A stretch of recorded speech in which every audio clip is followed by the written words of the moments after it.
and welcome to Back to School 2020, the virtual edition. Let me start off by saying that you all have done an amazing job getting your kiddos into the swing of things. We are all putting in overtime. You, your children, teachers, our office staff. Thank you for your questions and your feedback and your engagement. Thank you for your patience and your calmness during this odd start to the year.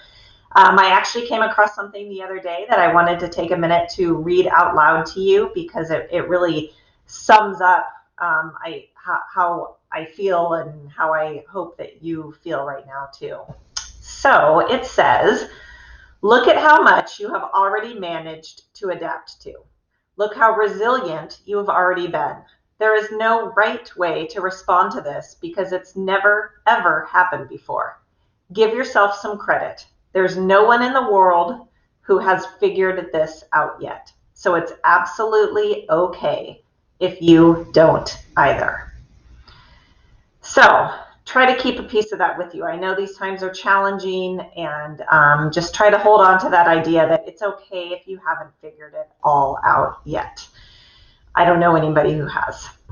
I can speak for all of our staff members when I say that we want nothing more than to be back safely with our students. It's wonderful that I can hop onto Google Meets on a daily basis and pop into classrooms, but it sure does not beat seeing the students in person. So thank you for tuning in to our virtual Back to School. I have a couple of things that I want to share with you, and then I'll turn it over to your child's teacher. So attached to the message that had this video in it is also a form where you can ask questions. Please use that form. I will get back to you by Friday, and each teacher will also have their own form available. So you'll be able to ask them questions in that method as well, and they too will respond by Friday. Okay, so first off, a little bit about myself. I have been in LuCMR for a little over 20 years. I taught first grade, third grade, and fourth grade. And I most recently was working in the curriculum department where I actually got to work with all of the elementary schools in our area, and I learned a lot doing that. I'm super excited that I landed here at Grover Heights. It is a wonderful place to be, as most of you already know because you are returning students. My motto is both a question, what is best for students? And it's also a statement, what is best for students? So every decision we make here at Grover Heights is made through that lens of putting students first. Building connections is really, really important to me. Since I cannot do that in person, I am relying on connecting via email, Parent Square, Google Meets, the telephone.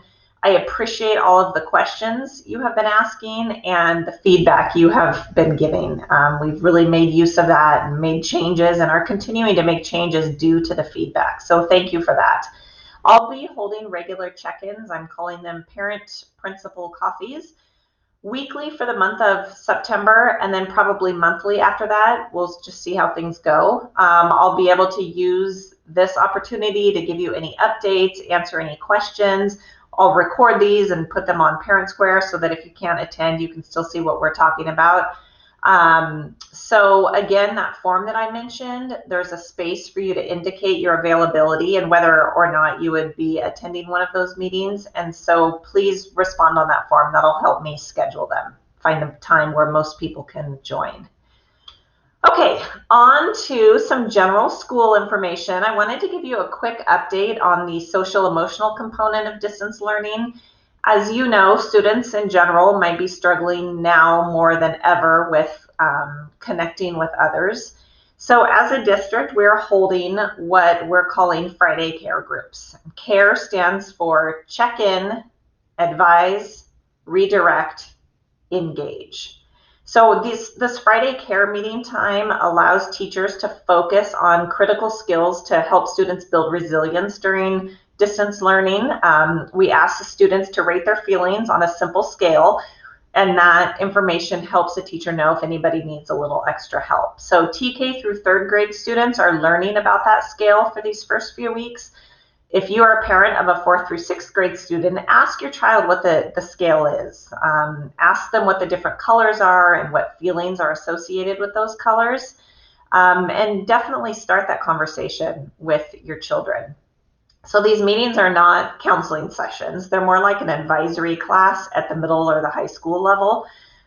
Students are in smaller groups of 20 or fewer, and they have time to connect with one another. They have time to connect with their teacher. They learn some different strategies and skills that will help them during this time. If students do ask for help, or if they do indicate that a counseling session might be helpful, then all the regular procedures, including asking for parent permission to engage a student in counseling, all of those regular procedures are followed. Our care meetings at Grover Heights are every Friday from either 9 to 9:30 or from 9:30 to 10. So if you're not sure which group your child is in, definitely reach out to their teacher. And that login meeting counts for the synchronous part of the day. So your child after that may have some small group interaction. They might have some work to complete, some homework to catch up on, but that first care group login is what counts for the day. This year we'll also be adopting a social emotional curriculum that we can implement either during distance learning. It's also something we could implement once we return to in-person learning. So we hope to have something in place by the end of the first trimester. Another exciting program I want to tell you about is called One School, One Book. And the goal of this program is to help foster a love of reading, to build community, to increase literacy. It's a really fun way to do all of those things. So the basic idea is that each family in the school receives a copy of the same book, and we read it together. We ask families to read a portion nightly, or we provide read aloud so that you can listen together. We talk about the book in class. Siblings are reading the same book. Little buddies, big buddies are reading the same book. Staff members are all reading the same book. So as you can imagine, this can prompt some wonderful conversations about what everyone's reading, whether you're in kindergarten, 6th grade, anywhere in between, whether you're the adult involved. It's a really fun way to get connected. So we're planning on starting One School, One Book in the fall, but don't worry, we're not rushing into it. We know everyone needs some time to get settled.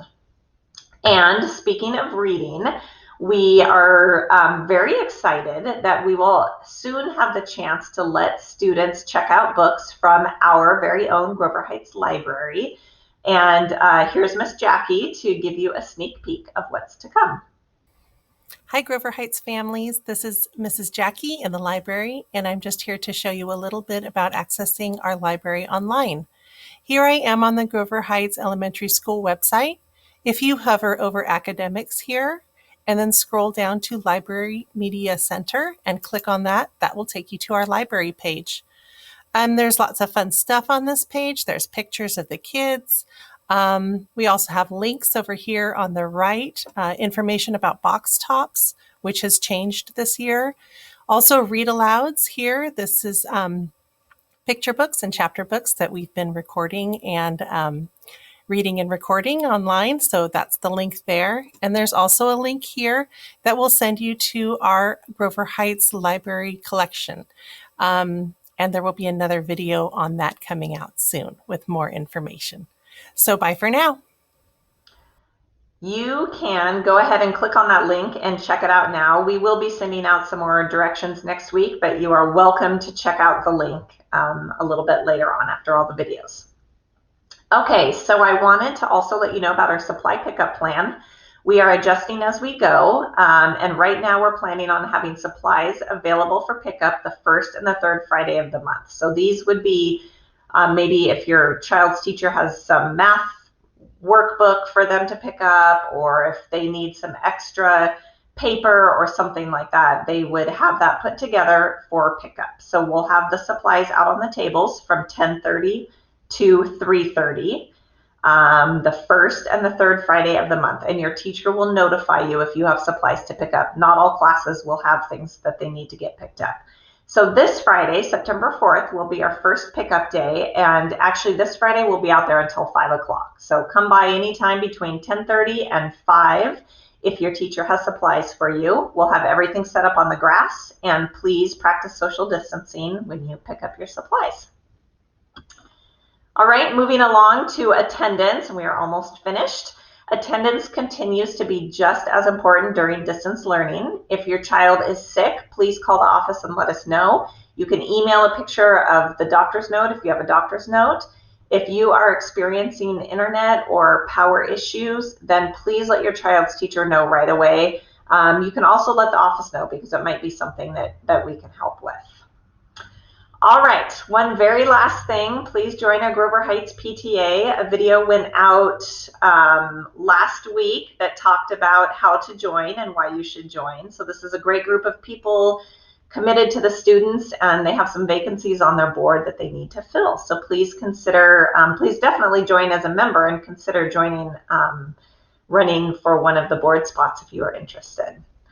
Okay, I am now going to turn everything over to your child's teacher. Thank you for checking in. Please make sure you fill out that form if you have any questions. If you need anything, please don't hesitate to contact us in the office. We are here to help and support however we can. So thank you so much. Have a wonderful rest of your time. Grade teacher. Welcome to Back to School Night 2020. I'm Jenna Gripp, your child's first grade teacher. I wish we could be doing this live face-to-face, but unfortunately we are doing it virtual this year. I feel like I have had a chance to meet a lot of you through Google Class. And if I have not had that opportunity yet, hopefully I will get a chance shortly. So let's get started and see what we will be covering this year in first grade.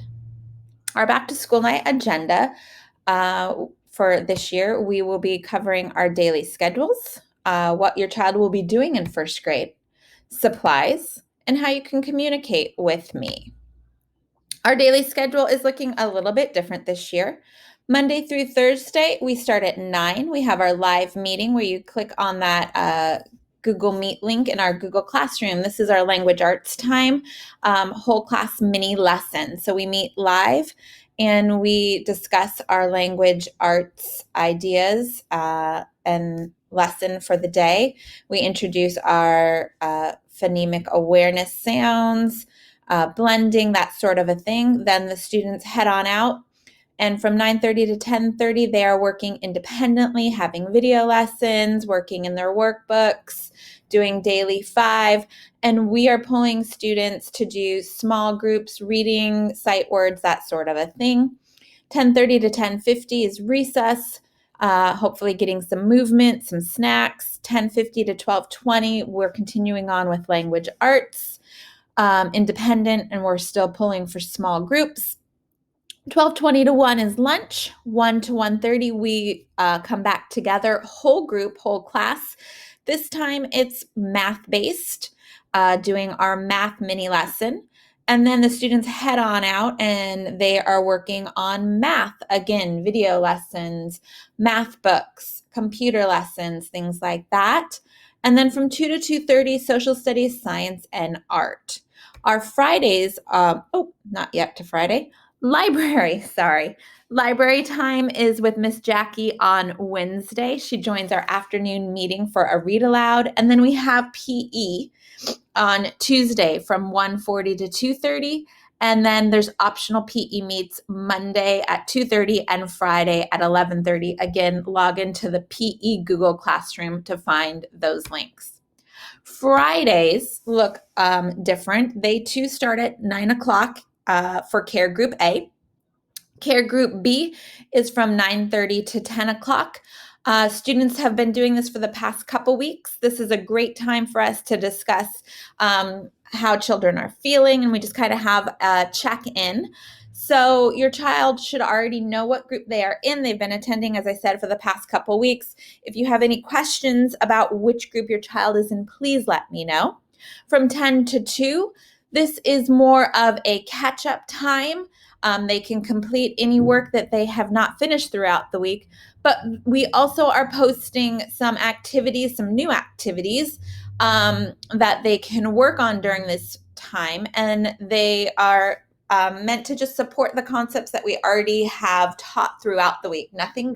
No new concepts are being introduced during this time.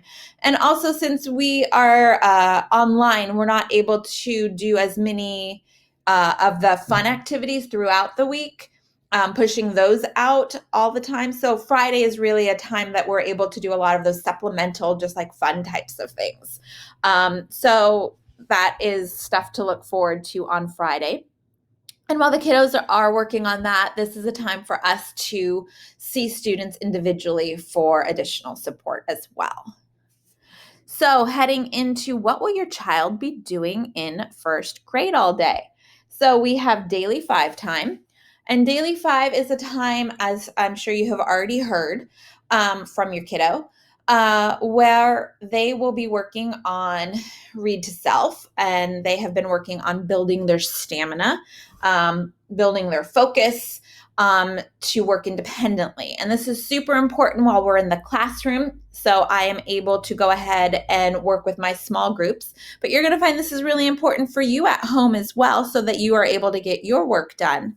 But it's really important to the children as well, so that they are able to build their focus on their studies, but also to build their love of reading for read to self. And then we have started working on writing.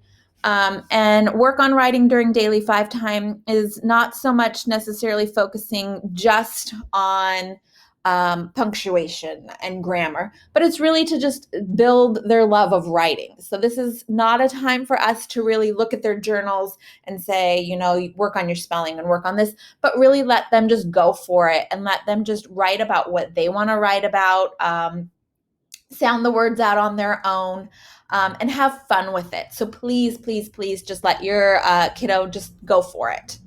We're going to be introducing Read to Someone soon. And it's very much as it sounds. They get to read to someone, a pet, a stuffed animal, to you, to someone. At home, it's going to look a little bit different, but it will be fun. Work on words. This is a chance for them to work on spelling words, sight words, do some really fun activities. And listen to reading. We haven't formally introduced this, but it will be something that they have actually kind of started a little bit with some of those computer programs where they get to listen to stories, build their fluency, hear emotion in stories. It's another fun one that they really enjoy. Our math program that we use is Investigations. It's a different type of way of learning math from when most of us were in school. It is more focused on building problem-solving skills, using a lot of visual models, explaining the way that you do the math. It requires a lot of talking from the students. So you're going to be hearing in our class meets a lot of the students explaining why they do something. There are a lot of math games. I'm sure you saw in the supply kit the dice that were there. We're going to have a lot of group discussions. So it's a lot of fun. The kids have a lot of fun doing investigations. In writing, we have already started using the 1, 2, 3, 4 method that was introduced earlier, focused on capital letters, complete ideas, spaces, punctuation.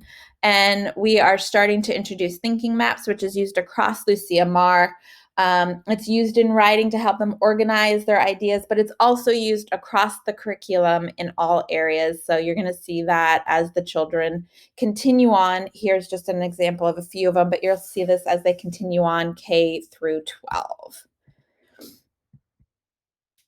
In science, this year we have a lot of fun things that we're going to be doing. Here are some of the topics that we will try to incorporate: sound and light, plants, animals and their young, sun and moon, engineering. We'll get some experiments in there.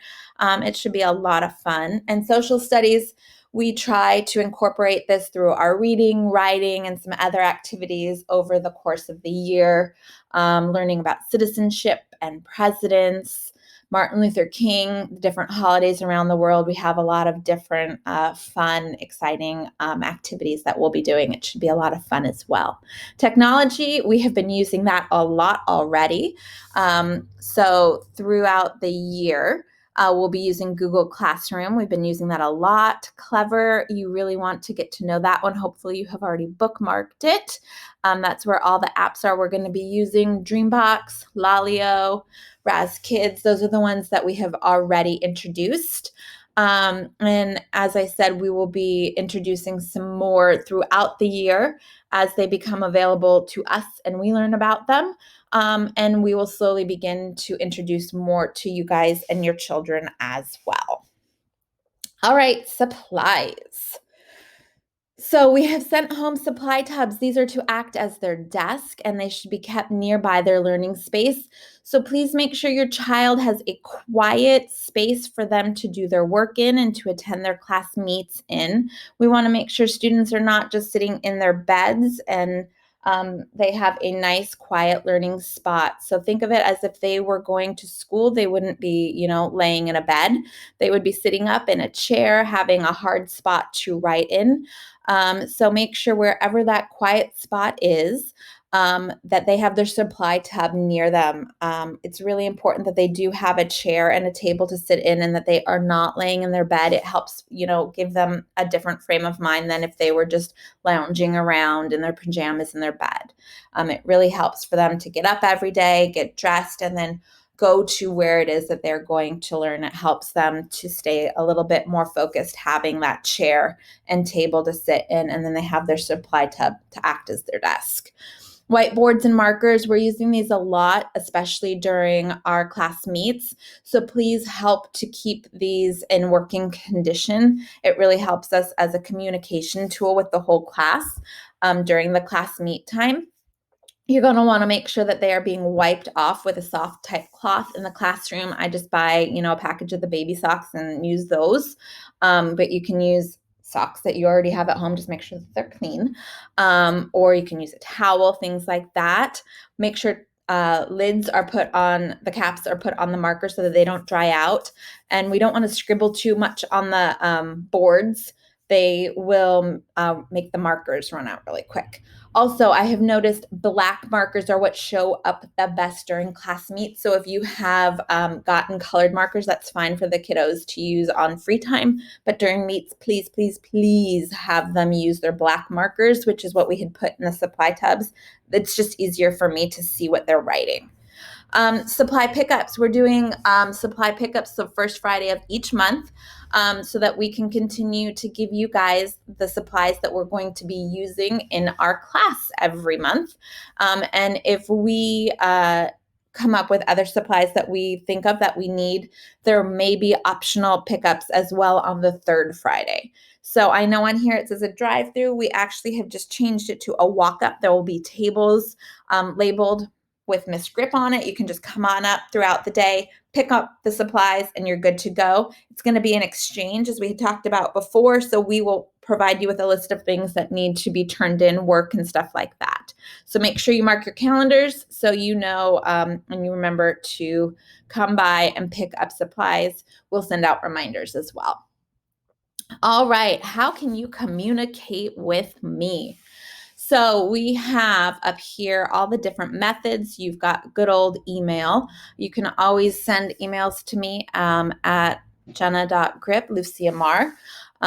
And we also have Parent Square, which we have started to use a lot this year. So Parent Square is kind of that one-stop shop where you can go ahead and send emails to me. You can also send text messages. So we're using Parent Square this year instead of Dojo. Where I know Dojo used to have that function for text messages to the teacher.